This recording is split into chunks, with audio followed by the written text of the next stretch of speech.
You're listening to Randall's Thoughts on HBCU Pulse Radio.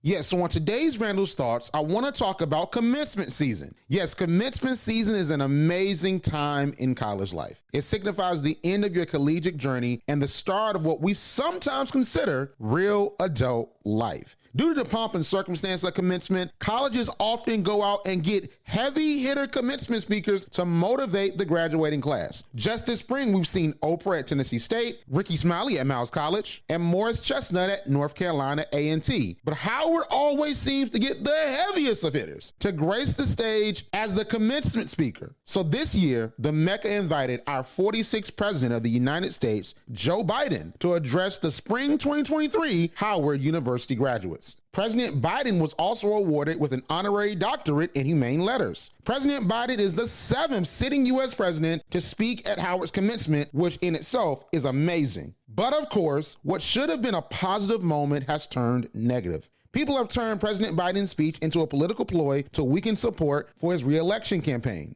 The star this time comes from President Biden openly condemning white supremacy in his commencement address. But on the best days, enough of us have the guts and the hearts to stand up for the best in us, to choose love over hate, unity over disunion, progress over retreat, to stand up against the poison of white supremacy, as I did my inaugural address, to single out as the most dangerous terrorist threat to our homeland is white supremacy.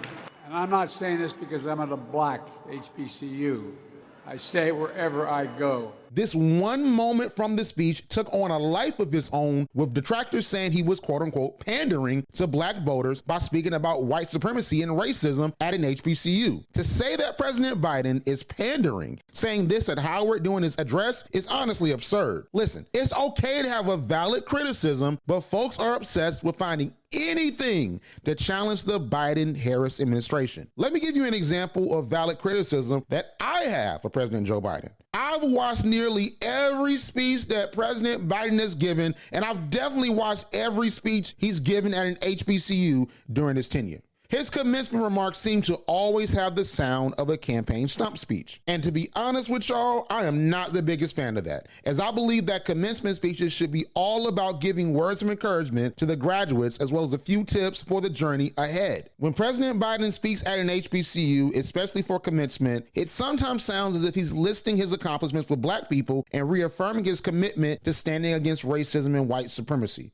And to be fair, I don't think that's inherently a bad thing, but I just believe you should switch up the message for the venue that you're at. I believe that a commencement speech, you need to inspire hope in the graduates and not do a campaign stump speech like it's 2024. But this very critique that I have, oddly enough, is defense against these baseless claims that he's pandering with his comments. President Biden's condemnation of white supremacy and his talk about restoring the soul of the nation isn't new. He does, in fact, say this everywhere that he goes. He wasn't lying. Let me give you an example. Here's President Biden in December 2021 addressing the fall graduates of South Carolina State University. And if y'all didn't know, that's an HBCU. And finally, we continue to confront the oldest and darkest forces in this nation, hate and racism. Despite all the laws enacted through the struggles we knew we could make progress. But what I didn't realize is you can defeat hate, but you can't eliminate it. It just slides back under a rock.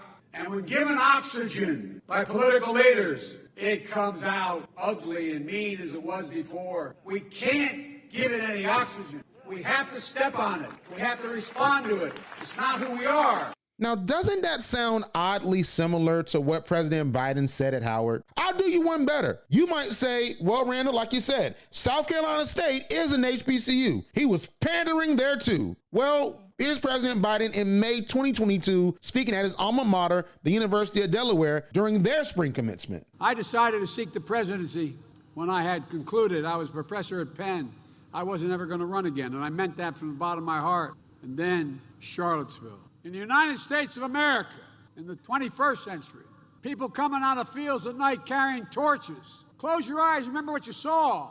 Their veins bulging, preaching the same hate, white supremacy, chanting the same Nazi phrases, not figuratively, literally, that were being chanted in the 30s in Europe. Now, did you hear that? President Biden spoke against the ills of white supremacy at a PWI. No one said a word about it at that time, though. But now, 7 months from 2024, it's a problem. He's pandering. All of this is just campaign speak. I can play even more of his speeches, including the State of the Union where he did the same thing, to prove the premise that the president has said for himself. He says this everywhere that he goes. Y'all, don't fall for it. As we head into November 2024, we're gonna see many coordinated political attacks and propaganda aimed at the black community to depress our vote. We can't fall for it. We must always make sure that we're up on the facts and always lead conversations with truth. After all, that's what our HBCUs prepared us to do. And those are my thoughts on today. Like what you hear? Yeah. Subscribe to HBCU Pulse Radio on Apple Podcasts, Spotify, or wherever you get your podcasts. Also, head to hbcupulse.com to stay up to date on what's going on in the HBCU community. Thank you for listening to HBCU Pulse Radio.